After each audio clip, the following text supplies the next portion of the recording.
सम्भाषणसन्देशसंस्कृतमासपत्रिकायां प्रकाशितानां बालकथानां ध्वनिप्रसारणम् इदं बालमोदिनी इति।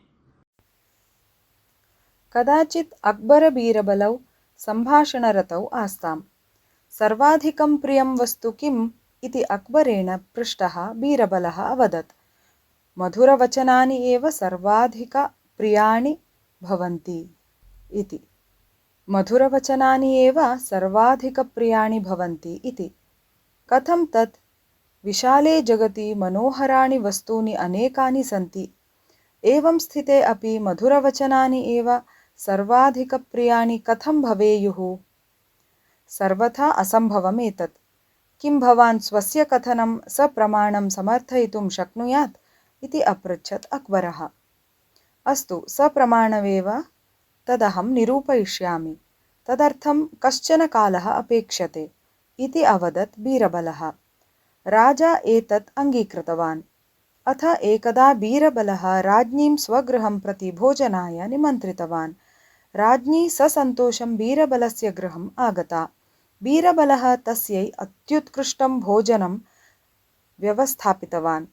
एतस्मात् राज्ञी नितरां सन्तुष्टा अभवत्। बीरबलं बहुधा प्रशंसितवती सा। यदा सा ततः गन्तुम् उद्यता तदा बीरबलः उच्चस्वरेण भृत्यवर्गम् उद्दिश्य अवदत्, अस्याः तुकीर्ण्याः गमनस्य अनन्तरं समग्रं गृहं गङ्गाजलेन प्रक्षाल्यताम् इति। एतत् वचनं राज्ञा अपि श्रुतमेव। ततः तस्याः मुखं कोपेन आरक्तं जातं। सा क्रोधवशात् भूमिं पादेन प्रहरन्ती ततः निर्गता। क्रोधाविष्टमुखतया प्रासादं प्रत्यागतवतीं तां दृष्ट्वा अक्बरः आश्चर्यं प्राप्नुवन् तां क्रोधस्य कारणम् अपृच्छत्। राज्ञी प्रवृत्तं सर्वम् उक्तवती। तां सान्त्वयन् राजा अवदत्, सः श्वः अत्र आगमिष्यति, तदा तम् अहम् अवश्यं दण्डयिष्यामि इति।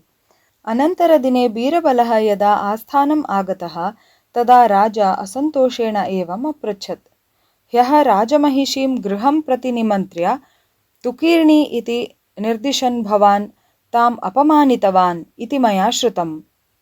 कथमेतावत् धार्ष्ट्यं भवतः इति। तदा बीरबलः अवदत्, प्रभो, अलं कोपेन। पूर्वं मया उक्तमासीत् मधुरं वचनम् एव सर्वाधिकं प्रियं भवति इति। तत् प्रमाणयितुं मया एवं कृतम्। भोजनरसेन सन्तुष्टा अपि राजमहिषी एकं पदं श्रुत्वा क्रुद्धा अभवत्। दृश्यताम् वचनस्य प्रभावः कीदृशः भवति इति। प्रियं वचनं प्रीतिं वर्धयति, अप्रियं वचनं कोपम् उद्दीपयति। तस्मादेव पूर्वजाः अवदन्, सर्वदा मधुरं वचनमेव वक्तव्यम् इति। बीरबलस्य कथनस्य वास्तविकताम् अवगच्छन् राजा तस्य चातुर्यात् सन्तुष्टः सन् तस्मै यथायोग्यम् उपायनम् अयच्छत्।